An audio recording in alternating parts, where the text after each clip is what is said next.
NRI Wellness. We bring you the latest in health and nutrition information, create customized nutrition programs, and walk you through the process to ensure your success.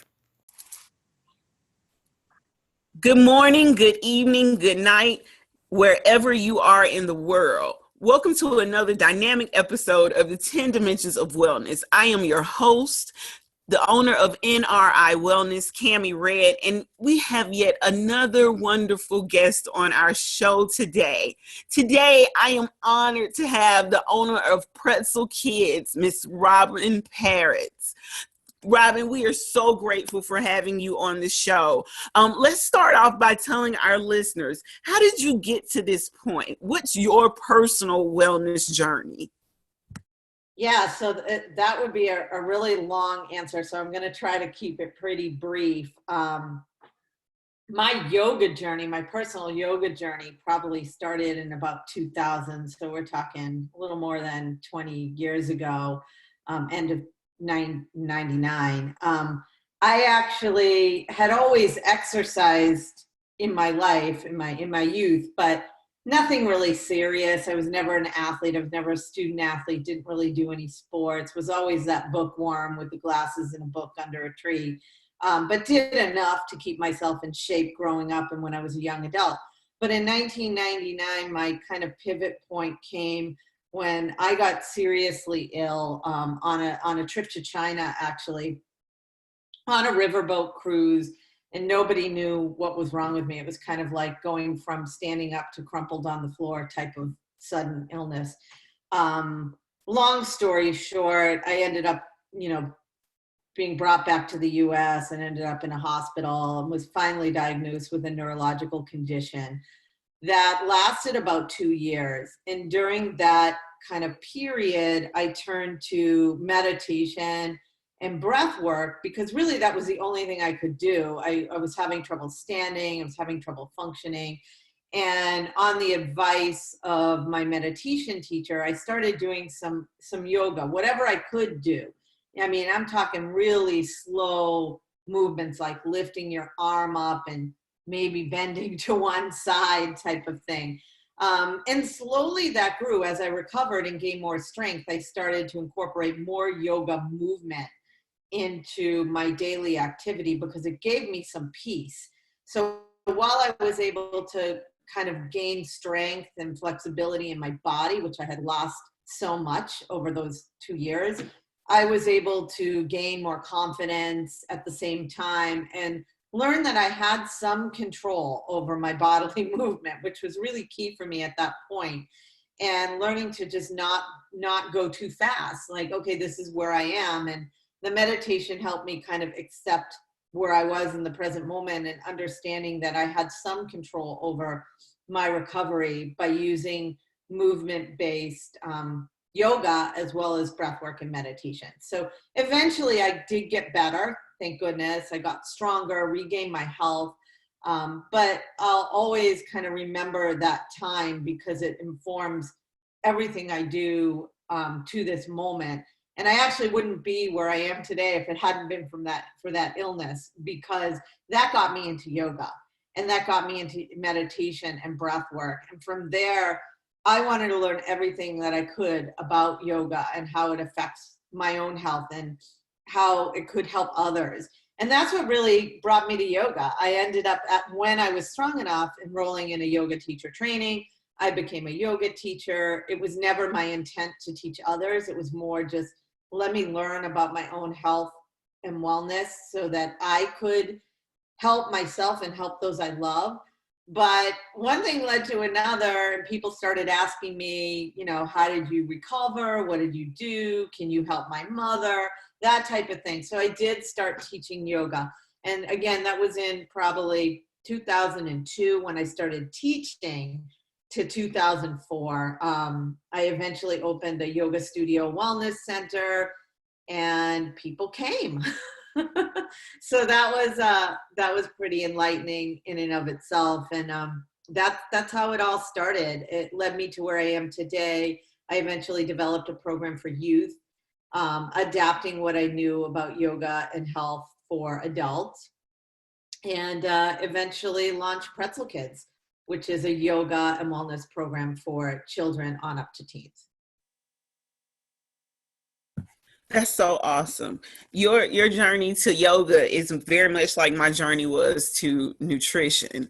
I think that's really commendable that there are those of us out there that use our quote unquote ailments and illnesses to help and serve others, not just ourselves. So I think that's really cool. So let's talk about your journey to yoga and where you came from and what brought you to the point of teaching kids yoga, because that's where we are now. Like, you came from, just wanting to heal and teach yourself about yourself and your body, to now you are actually teaching and molding young minds. How did that happen? Well, motherhood happened. So a lot of things kind of coincided. At the time I got sick, actually, in 1999, I had 2 children. So I had a 3-year-old at home when I went on this trip, and I also had a 6-month-old. So imagine getting this sick when you've essentially have a preschool age child and a baby at home. So I got home and I couldn't do anything for myself. I had to, for the first time, like hire somebody to basically do everything for my children. I missed my 6-month-old first steps and first words because I just was probably sleeping.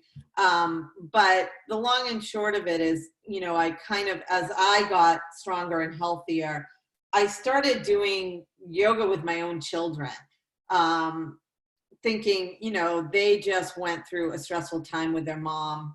And even my littlest one, you carry that with you even when you can't communicate that because you're a baby or a toddler. So as I learned more, I started doing kind of trying out things with them. I would try out breathing techniques in games, in learning what kept them captivated as they got older.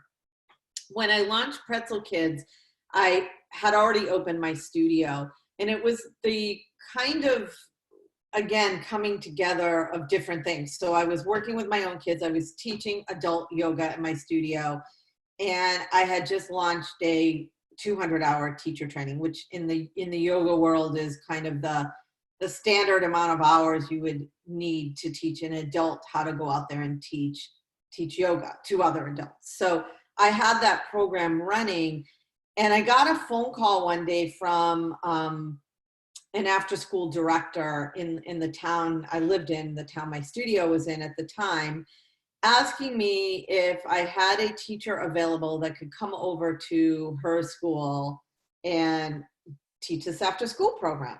So here I am thinking, well, I'm doing this with my own kids and it's working. And I've got trained teachers that work at my studio that went through my 200-hour yoga teacher training that I knew were qualified teachers. So I said, sure. So I sent one of them over, and after that first class, she came back to me and she was like, I'm not doing that again. I'm like, what? I'm not going back. I don't know what I'm doing. I can't teach kids. And that was really my first sort of aha moment for developing Pretzel Kids as more than just me teaching kids, but more of an actual program and curriculum, because I realized that just because you're a yoga teacher and you get all these tools in a 200 program, even the one I ran and created curriculum for, it doesn't give you the tools to teach kids. So kids are so different, right? And as a mom, like, that much innately I know. What you're going to do with a 3-year-old or even a 10-year-old are not the same things you would be teaching with adults. With adults, you can teach, in yoga, we call it vinyasa, which is flow yoga. And they can do a drop-in class, and they kind of assemble themselves in lines, right, across the room with the teacher in the front. And you just kind of, you're their guide. You guide them of what poses to do and when to do it, and they follow along. Well, that doesn't work with the kids. You can't put kids in a straight line, and expect the very basic, them to stay in a straight line. And you also can't expect them to pay attention unless it's something that they're really interested in. So when that happened with that one teacher, I decided, okay, well, this is really an opportunity for me to do something that could work and could help lots of children throughout the United States. And I teamed up with two of my trained 200-hour teachers that worked at my studio teaching adult classes that also happened to be school teachers. So they taught a yoga class on the side, and their main job was teaching school. And I said, all right, well, I am not a school teacher, but they are. But I know how to write curriculum because I've done it. And my past background is I was a journalist and a writer. So we teamed up, and before we even wrote a curriculum, we developed an after-school program and started kind of fanning out into the community and teaching kids yoga classes.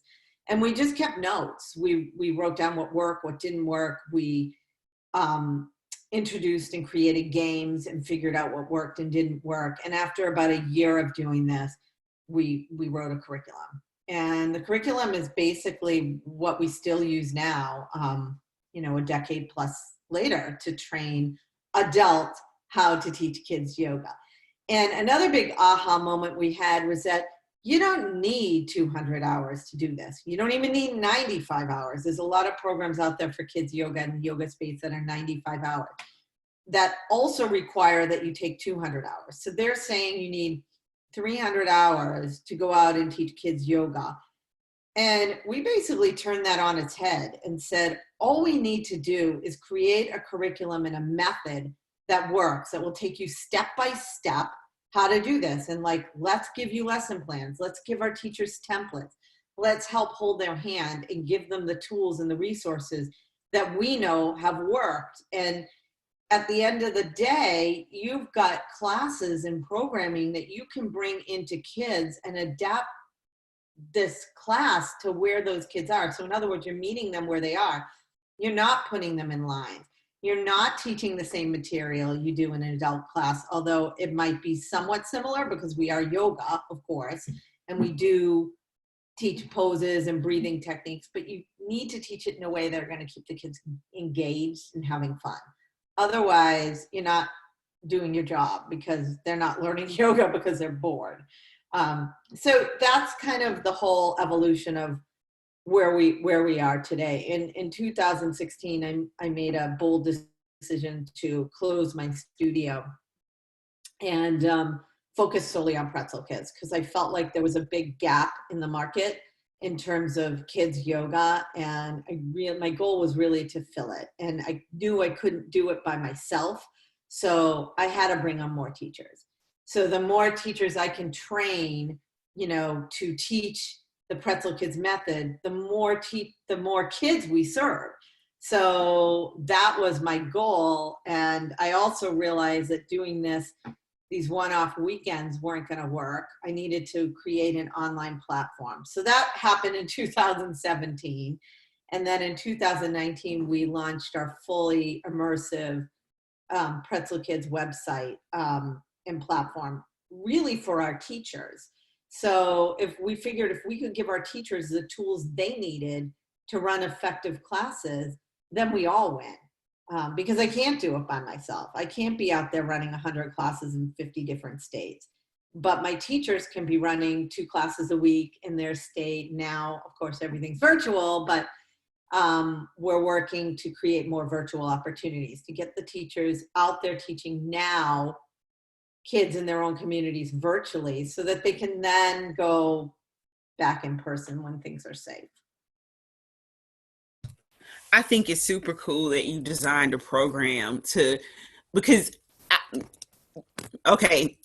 being transparent to my listeners, I've actually taken Robyn's online program and got certified through Pretzel Kids. But what I noticed in your online training is that a lot of the people that were taking your courses were actual teachers. These were teachers, people who were teaching young minds in classrooms, and if they found it useful to take this program and actually utilize it within their own curriculum at school. I think it's so commendable that you actually saw an opportunity and saw a place to do that.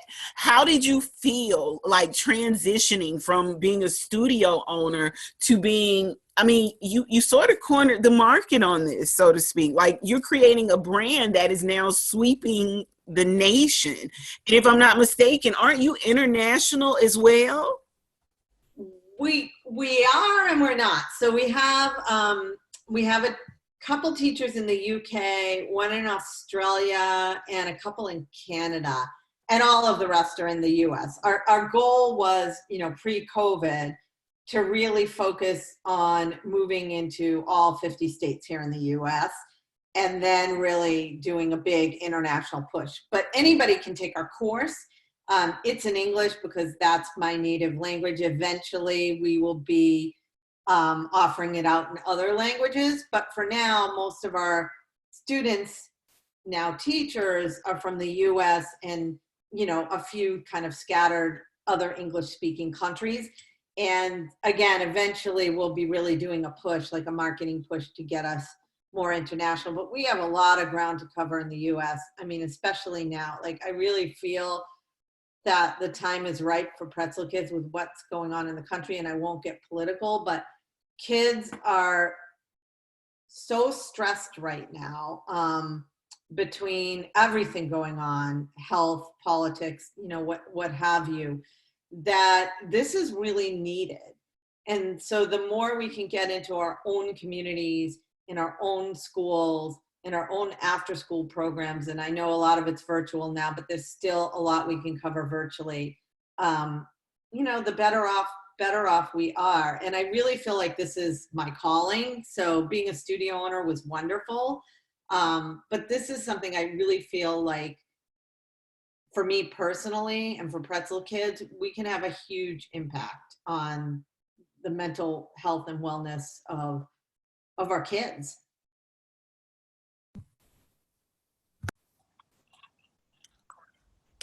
So, Robyn, this has been one of those years where wellness has been, I guess, the center of everything.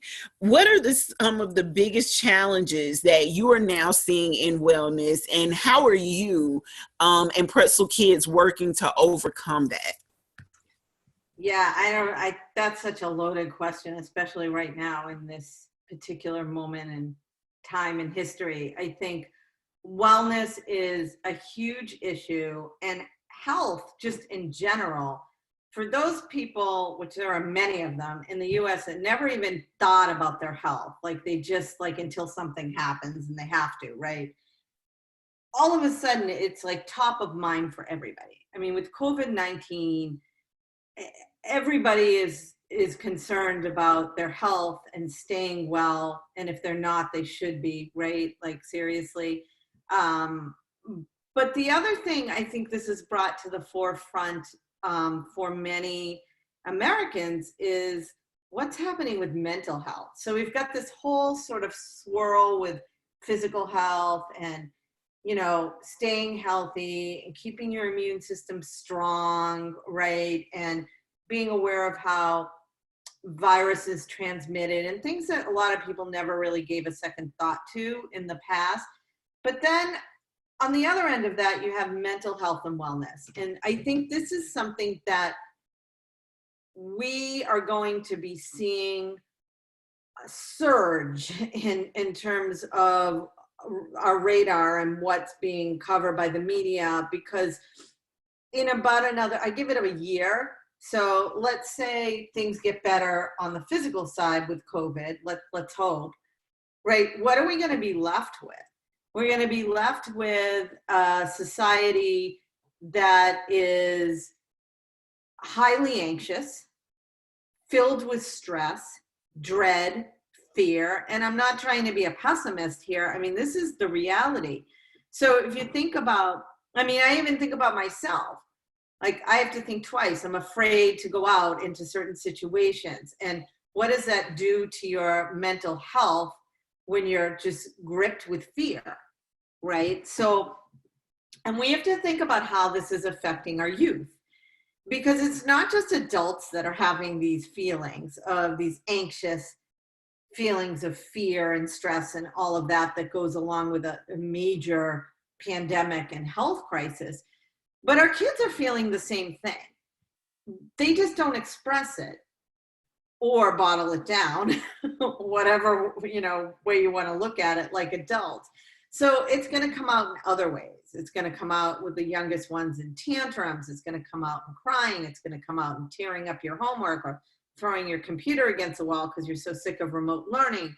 And kids just don't know how to handle it.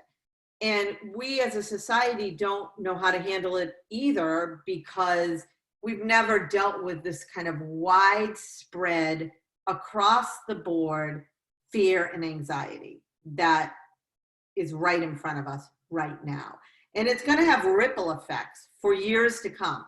So say next school year, we actually have a regular back to school, right? Like, what's going to happen with the kids when they no longer have to wear masks and can work in groups?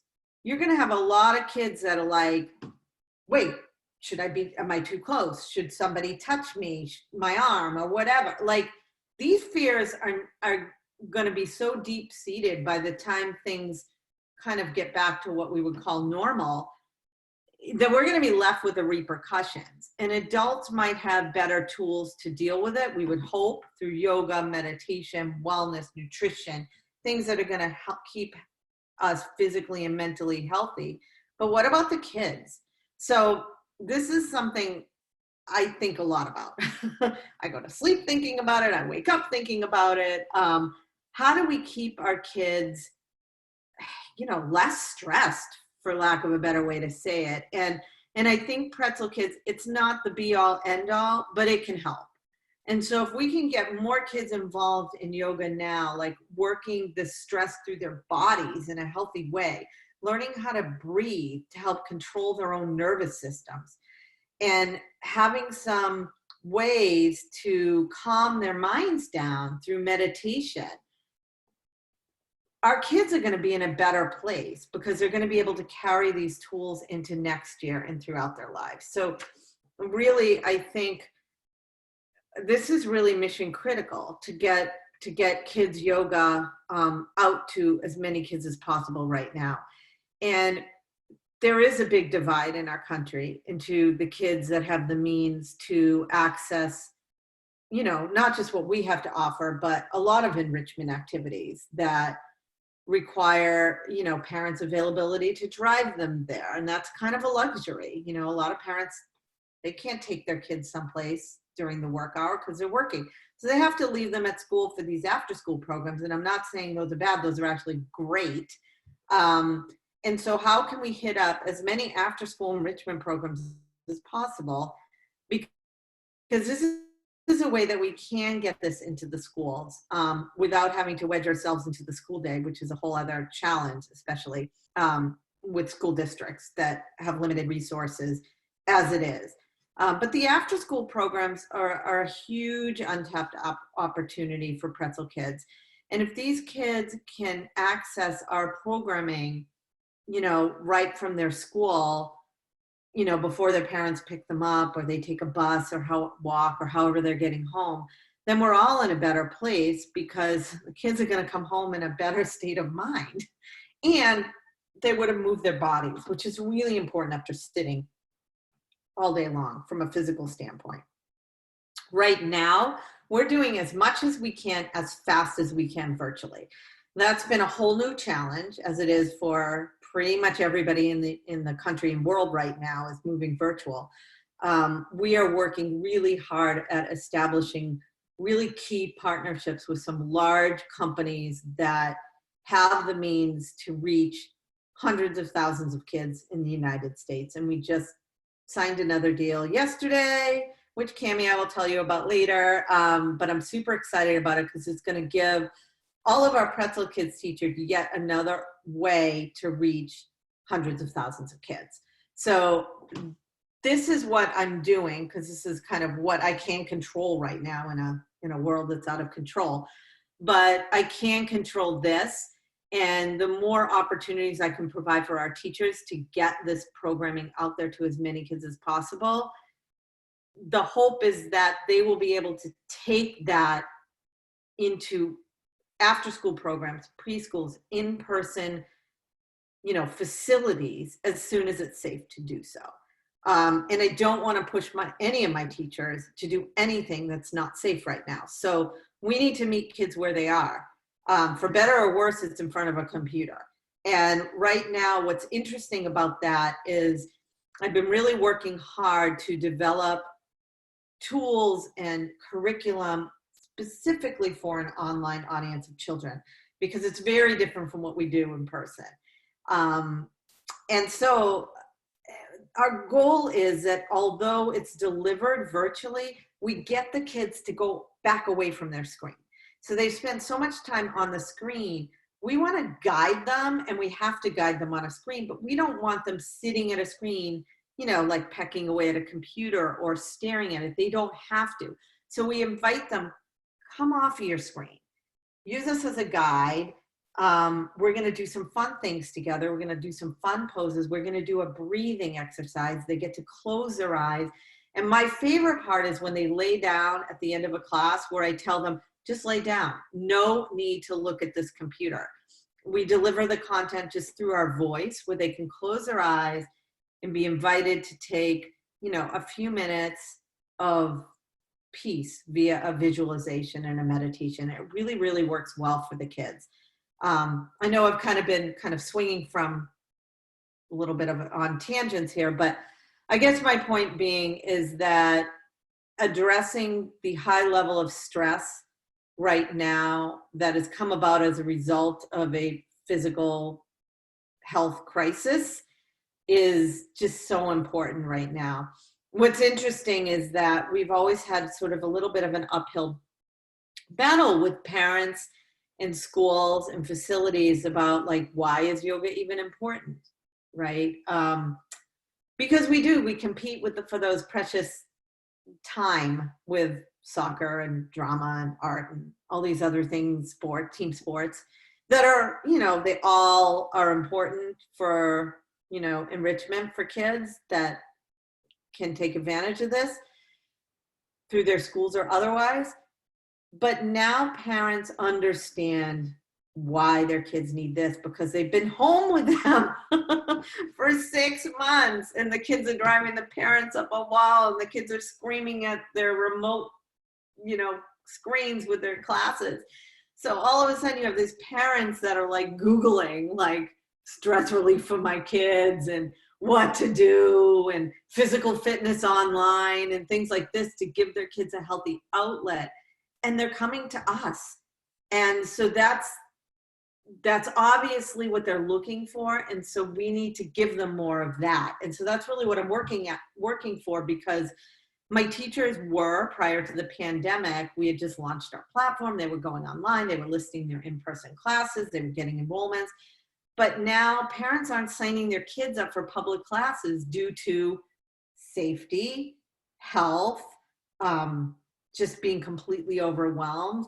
So meeting them where they are is, for better or worse, is on the screen. So if I can give my teachers more opportunities to do that right now in a way that gets the kids off the screen while being on the screen, if that makes sense, then, they'll be better for it. And the parents too. The parents are really appreciative that, so there's a couple things. Their kids are getting some great opportunities to move and breathe and relax in a really healthy way. But the parents are getting whatever it is, 20 minutes, 30 minutes, 45 minutes, an hour, to like de-stress themselves while they know their kids are doing something healthy. And maybe that means they have an hour to throw dinner on, or maybe that means they can actually finish up their own work. I mean, most of our families are working parents, whether it's a single parent or a 2-parent family. They're also trying to make ends meet and get work done in the day. And when their kids' school ends virtually at 2:30 and they don't even have that extra bus time or whatever, they're dealing with their work day might not end till 5:30. So what do they do with 3 hours? So we're helping parents also by giving their kids a really healthy outlet during that time. Cool. Let me ask you this.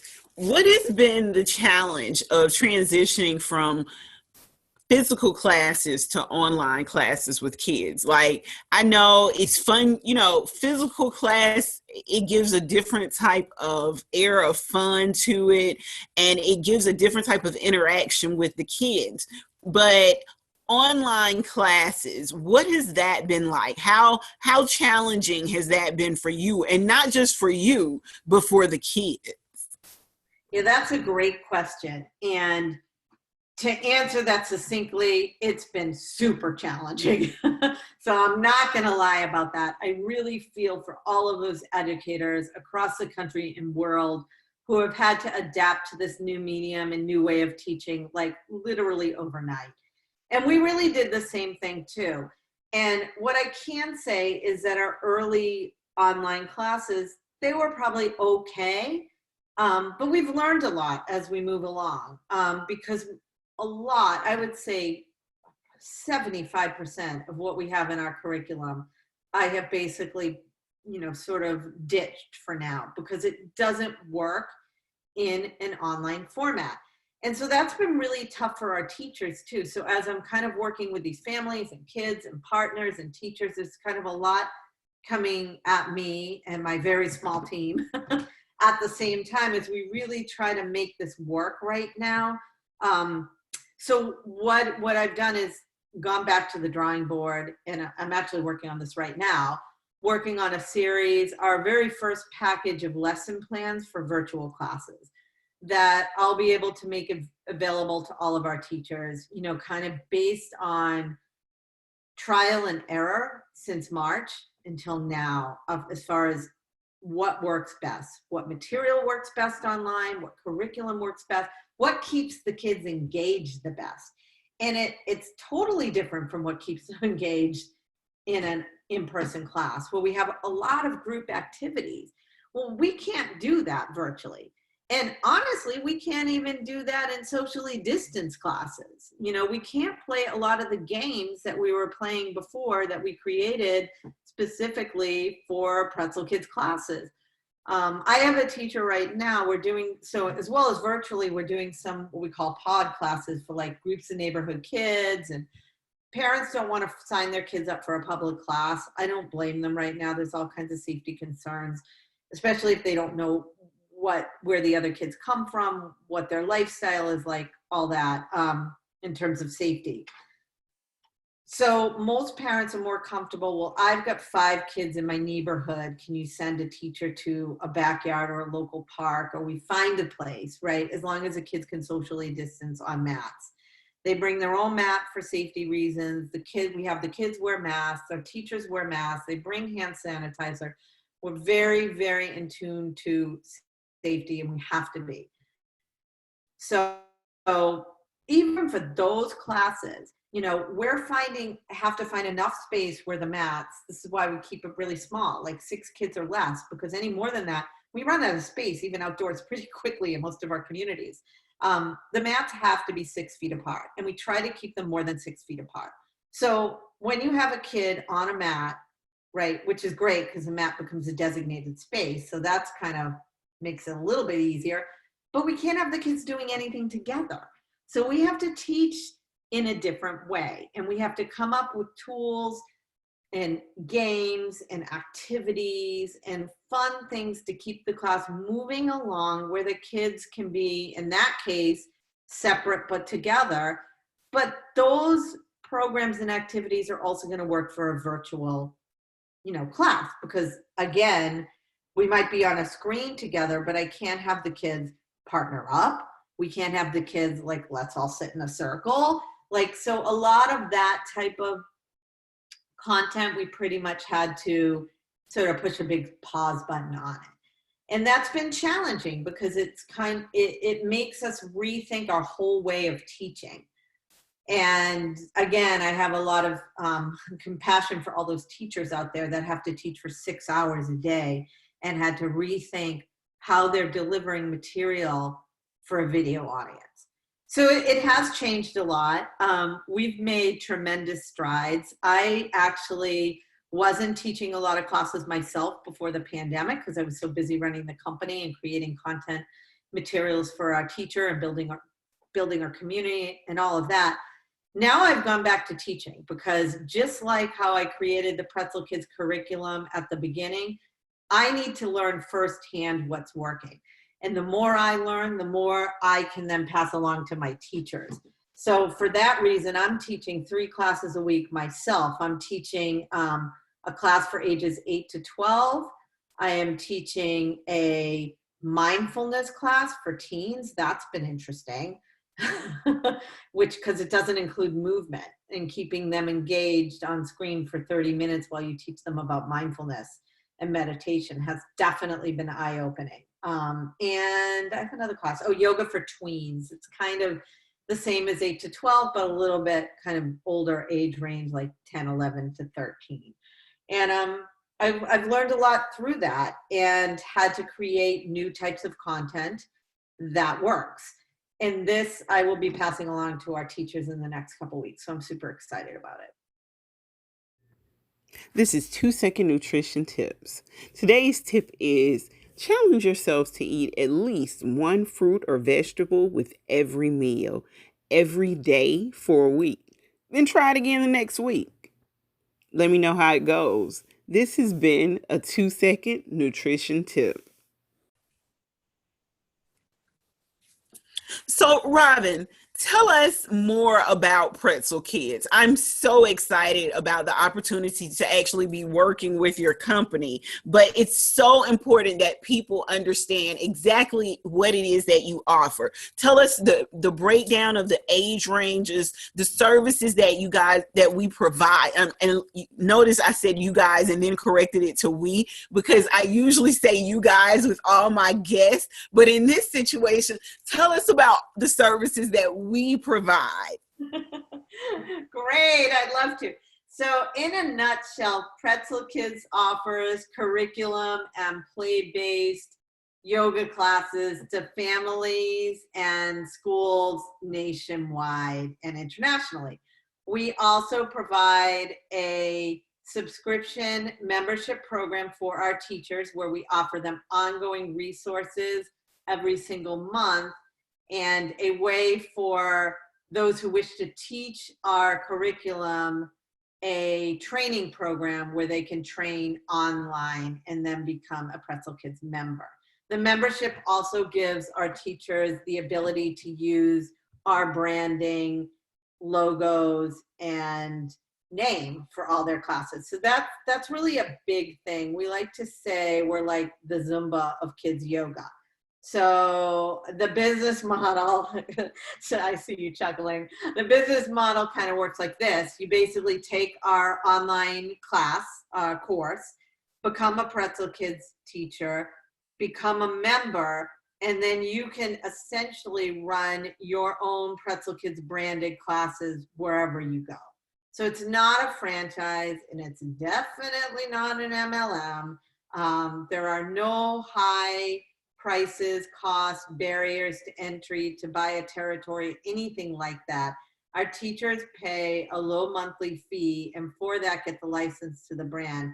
In addition to that, we give them ongoing lesson plans and teaching resources, the ability to participate in our bi-weekly Ask Me Anything, lunch and learn calls where we offer additional trainings to help them build their business and offer more resources to their kids, marketing templates.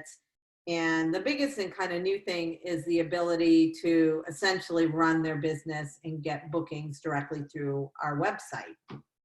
So that's kind of what we do on the teacher side. Talking about our website, we also service 2 other big markets, and that is hiring bodies, which would include schools, gyms, YMCA, after school programs and the likes, can go onto our website and find a Pretzel Kids teacher in their area or community and reach out directly to that teacher if they want to book them for their school or facility camp, things like that. So that's that. And then we also have a way for parents to find classes. So with COVID, of course, we don't have that many in-person classes at the moment, but that's going to come back. So parents will be able to go onto our locator and say a parent in Tyler, Texas is looking for a class in Tyler, Texas. They will be able to find a class in that location. That is the hope, as long as we have a teacher offering a class in that location, and be able to hit the enroll now button and enroll directly for that class.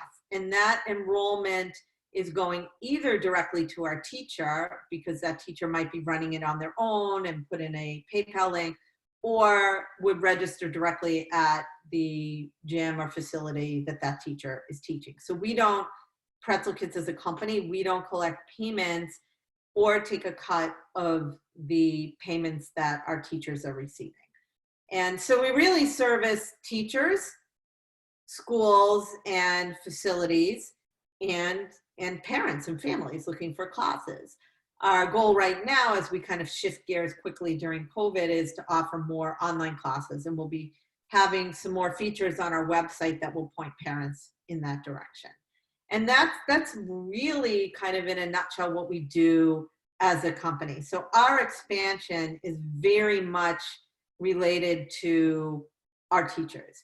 So the more teachers we have, then the more people we have to help them build their business and get this program out into their own communities, because community building is really, really key for us. So I'm in the Northeast. I'm based in Boston. So because I've been here for so long, and we've been running Pretzel Kids out of studios before we went online, locally, we have a large base of teachers here in the Northeast. But we are, expanding nationally. So we have now, kind of hitting up the Eastern Seaboard to the West Coast, and then filling in everywhere in between. And that's really kind of, in a nutshell, what we are and, what we do. Tell us the age ranges that, are best suited for Pretzel Kids classes, and how you break those down, and how you mark, or how parents should, book or take classes through teachers or online with you. Yeah, so we really start at age 3, maybe a little bit before then, maybe like 2.5.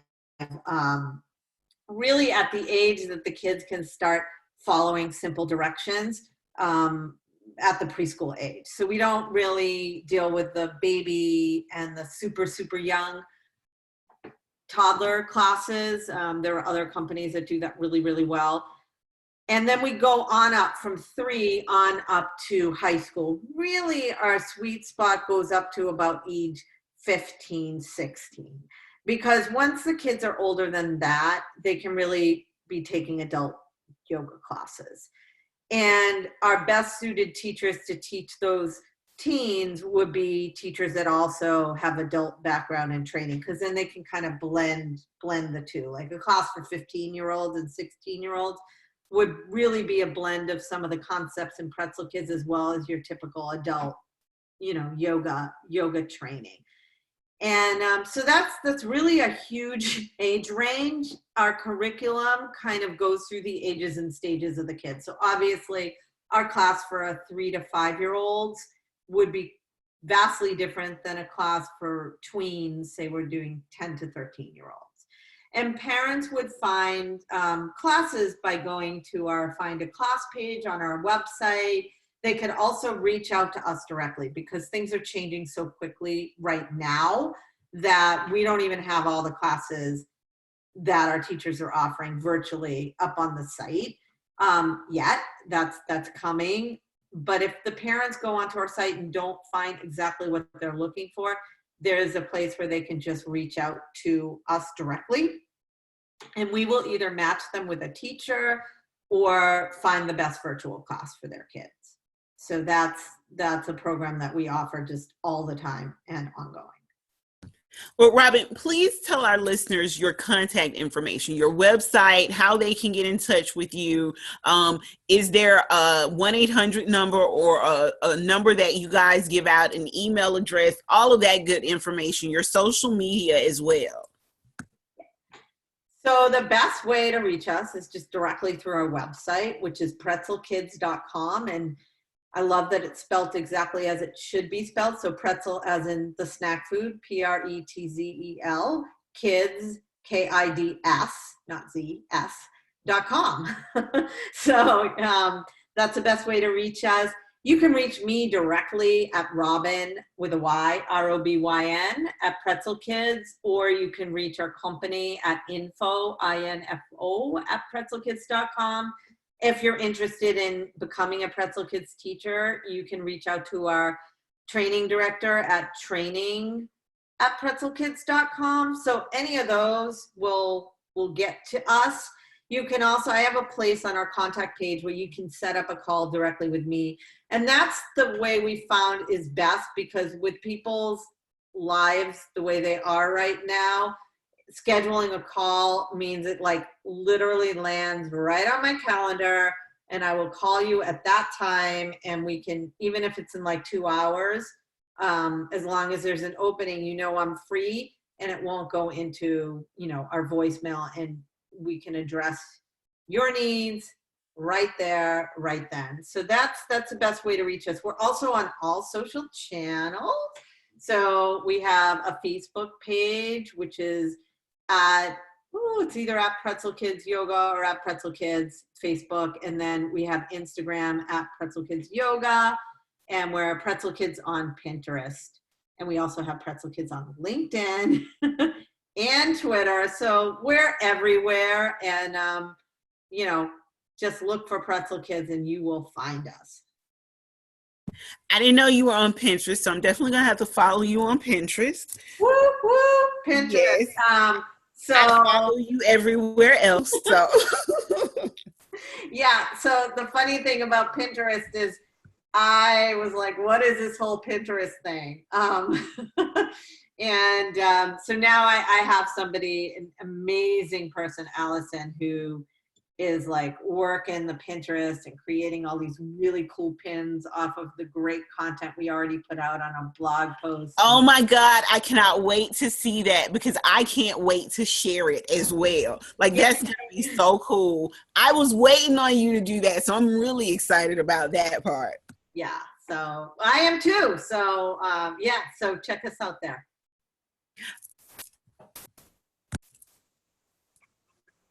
So, Robyn, we are so grateful for having you on our show. You guys, you can also find Robyn's contact information on our website, where we write a complete article about our guests as well, in our iWellness up under the About Guests tab. And don't forget, check out our Facebook group, 10 Dimensions of Wellness. We post those articles in there, and a lot of our guests are members of that group. So if you're looking to contact them or get in within their realm, you can also find them on there as well. So, as you know, with most of our guests, we wrap our show with our patented 4 questions. So, Robyn, my first question for you is, what's been the biggest surprise you've had in the last few months? I think the biggest surprise has been the overwhelming amount of emails, messages I'm getting from parents who are looking for more resources to help their kids get through this difficult time. Yeah, that's been interesting, because really our biggest market is the teachers. But having it come from the parents has been really eye-opening and has led us to move in some different directions with coming up with even more resources and content and classes to service them. So not just the parents, but their kids. Okay, I definitely understand that one. What do you wish you'd known 10 years ago that you know now? Oh, so much. Where do I start? Yeah, I think it would be a couple things, like don't take yourself so seriously, relax more.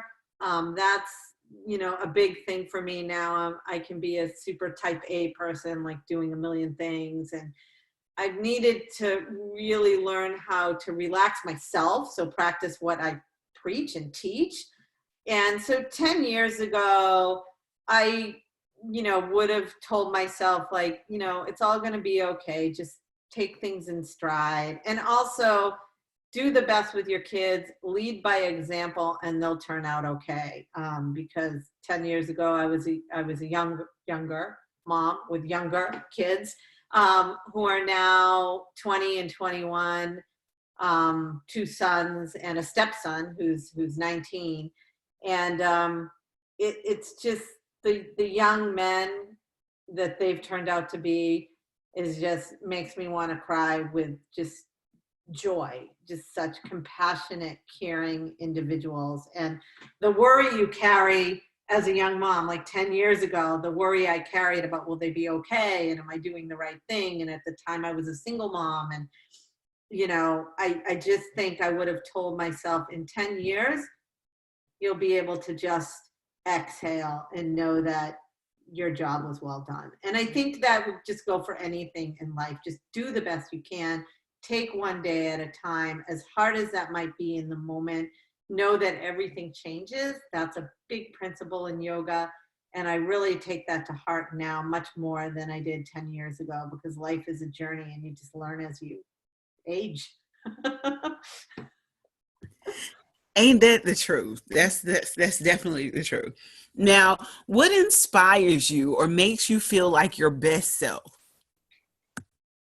I think a couple things that just popped to my mind right away. So my sons, they inspire me. Just seeing what they're doing with their lives and how they're approaching things, and just the fact that they've turned out to be such incredible people, like humans. That inspires me, because it's like, okay, we have a mission as adults to make sure our kids are good people. And not just my own kids, but the kids I teach. And you can have a small, most of their impact is coming from their own families, right? But you can have a small impact on that. You can infuse values like kindness and sharing, compassion, and that's things we sort of drip into all of our Pretzel Kids classes. And that inspires me, seeing that they take that to heart, and that they're learning these skills that are so important for life, to value everybody and to, look within themselves and just learn to appreciate their own skills and goodness and talents. Another thing that inspires me is just nature. So that's been a big thing for me during COVID. And I think I will continue on this path of spending as much time as I can outdoors, which we're sort of forced to do right now, but I've embraced that, and just taking walks, finding really beautiful places to go and just be and sit and breathe and appreciate the wonder around me. And really, with that deep appreciation, really it's been profound for me, and really knowing how much work we have to do to protect our environment and our nature. Oh, that's so awesome. I love nature too. That's my go-to space for meditation. Yeah, it really is, especially when you live in a city. Like yeah. Like I'm outside. I'm every morning. I'm sitting in the grass, yoga, meditating. That's where I am with the trees. Yeah. So my last question for you is: if you could have a billboard with anything on it, what would it say and why? The first thing that popped into my mind without any planning for this question is, be a good human.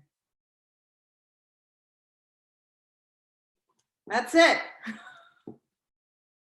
I love it. Like, there is no explanation needed for that. That is dynamic. And you know what? What's crazy is we need a billboard right now that says just that. Right. Everywhere. So All right. So, you guys, first, Robyn, I want to say thank you for giving us your time today. I genuinely appreciate it. Thank you for making us having such another dynamic interview, sharing Pretzel Kids and yourself with us today. Thank you so much for having me. It's really been an honor. I appreciate it. So you can hear our podcast now on Spotify, Pandora, Anchor FM, iHeartRadio, and guess what? We are now also on Amazon. So all of those, as well as a plethora of other audio platforms. You can also hear the audio version of this on our YouTube page at NRI Wellness, where you can subscribe, download, comment as well. You guys, don't forget to share, send this to friends, listen, download the links, join our Facebook group, all of the above. Thank you so much for listening to the 10 Dimensions of Wellness, and have a great night. NRI Wellness brings you the latest health and nutrition information, creates customized nutrition programs, and walks you through the process to ensure your success.